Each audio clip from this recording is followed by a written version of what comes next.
Today I'm celebrating Marcus Aurelius. Maybe that should be Aurelius. I can see my Latin teachers from childhood probably bending over backwards in the pain of listening to me pronounce these names in these ways.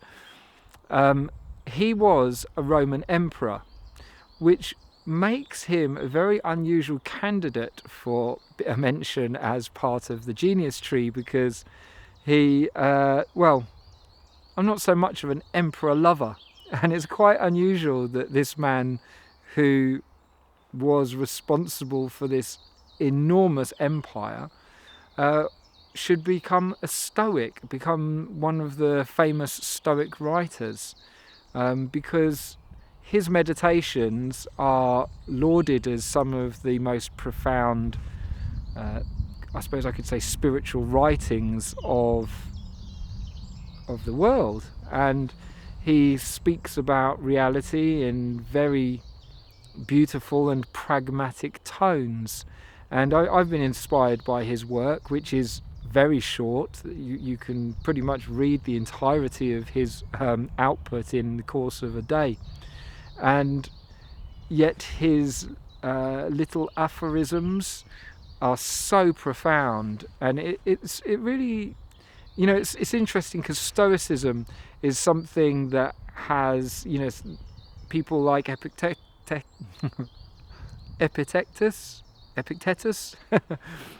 who was someone who had been a slave and was eventually emancipated from slavery as a result of his wisdom. But yet, it's from the bottom to the top. You've got an emperor, you've got a slave, equally appreciated for their stoicism, for their ability to appreciate reality for both what we can control and what we can't.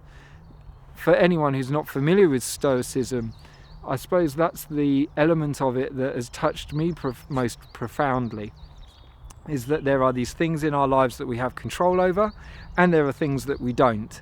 And those things that we don't are just not worth worrying about. And it's quite interesting, the list of things that they include with that. For example, our health. We're very commonly of the opinion these days that our health is something that we can dictate. And of course, there are lots of positive choices that we can make that will give the most likely outcome for a healthy life, and yet there are limits to that. People get hurt, people suffer illnesses, people catch infections, and there is a limit to what we can do about our health. I mean, as someone who's a real advocate of water fasting and has seen firsthand the profound healings that can take place by finding right relationship with our bodies, I find myself kind of somewhat conflicted by that. But it's a very interesting way of looking at things. Same as people's attitudes towards us. We cannot control what other people think of us. We might be able to do things that could positively affect it, but ultimately we cannot control what other people think of us. Therefore, why bother?